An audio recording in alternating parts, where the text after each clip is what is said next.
ಚಂಟು ಬಂಟು ಅನ್ನೋ ಪರಿವಾರನ ಆ ರಾಕ್ಷಸಿ ಆ ಬಿರುಗಾಳಿಯಿಂದ ಉಳಿಸ್ತಾಳೆ. ಆದ್ರೆ ಅಲ್ಲಿ ಎಲ್ಲ ಸುತ್ತಮುತ್ತಲ ರೇಗಿಸ್ತಾನೆ ಮುಳುಗೋಗಿತ್ತು. ಈ ಕುಟುಂಬನ ಅವಳು ಮನೆ ಪೂರ್ತಿ ಬುಡದಿಂದಲೇ ಎತ್ತಿಕೊಂಡು ಹೋಗುತ್ತಾಳೆ. ಅವಳು ಆ ಕುಟುಂಬಕ್ಕೆ ಒಂದು ಒಳ್ಳೆ ಜಾಗವನ್ನು ಹುಡುಕಾಡುತ್ತಾ ಹೊರಡುತ್ತಾಳೆ.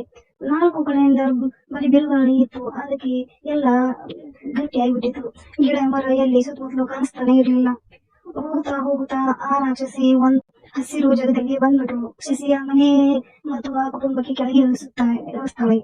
ಈ ಎಲ್ಲ ಪರಿವಾರ ಆ ರಾಕ್ಷಸಿಗೆ ಧನ್ಯವಾದ ಹೇಳುತ್ತಾರೆ. ಮತ್ತು ಆ ದಿನದಿಂದಲೇ ಆ ರಾಕ್ಷಸಿಯ ಮಗಳು ಮತ್ತು ಚಿಂಟು ಬಂಟು ಇಬ್ರು ಗೆಳೆಯರಾಗ್ತಾರೆ. रुको जरा, सबर करो, बोला धक्का बुक्की नहीं करने का, आराम से लेने का. हाँ. ಮುಗುಲಿನಿಂದ ಒಂದು ರಾಕ್ಷಸಿ ಕೆಳಗೆ ಇಳಿಯುತ್ತಾಳೆ. ಇಳಿದು ಒಂದು ದೊಡ್ಡ ಜಾದುವಿನ ಮರವನ್ನು ಆಕೆ ಸೃಷ್ಟಿ ಮಾಡ್ತಾಳೆ. ಸೃಷ್ಟಿ ಮಾಡಿ ಅದರ ಮೇಲೆ ಒಂದು ಬಂಗಾರದ ಹಣ್ಣುವನ್ನ ಸೃಷ್ಟಿ ಮಾಡ್ತಾಳೆ. ಮತ್ತು ತನ್ನ ಜಾದುವಿಂದ ಭೂಮಿಯಿಂದ ಒಂದು ಮುಳ್ಳಿನ ಕಟ್ಟಿಗೆಯನ್ನು ತಯಾರು ಮಾಡ್ತಾಳೆ ಮತ್ತು ಗಾಳಿಯಲ್ಲಿ ಮಾಯವಾಗ್ತಾಳೆ.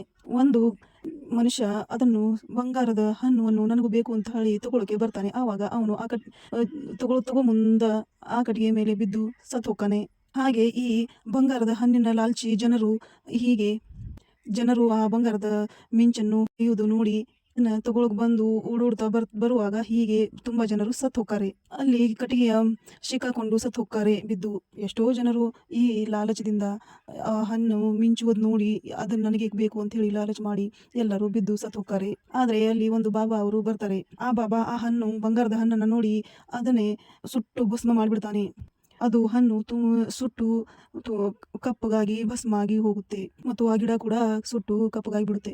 ಮತ್ತು ಆ ಬಾಬಾಜಿ ಭೂಮಿಯ ಮೇಲೆ ಒಂದು ಜಾದುವಿನ ಕಲ್ಲನ್ನು ಸಿದು ಬಿಡ್ತಾರೆ. ಸಿದು ಆ ಸತ್ತಿರೋ ಹೆಣವು ಎಲ್ಲ ಸುಟ್ಟು ಭಸ್ಮ ಆಗಿ ಅವರ ಆತ್ಮ ಶಾಂತಿ ಸಿಗುತ್ತೆ. ಆ ಬಾಬಾ ಆ ಎಲ್ಲ ಸತ್ತ ಹೆಣಗಳನ್ನ ಕೇಳ್ಕೊತಾನೆ, ನಿಮ್ಮ ಆತ್ಮ ಶಾಂತಿ ಸಿಗಲಿ, ನೀವು ಮುಕ್ತರಾಗಿದ್ದೀರಾ ಅಂತ ಹೇಳಿ ಕಳಿಸುತ್ತಾನೆ. ಧನ್ಯವಾದ.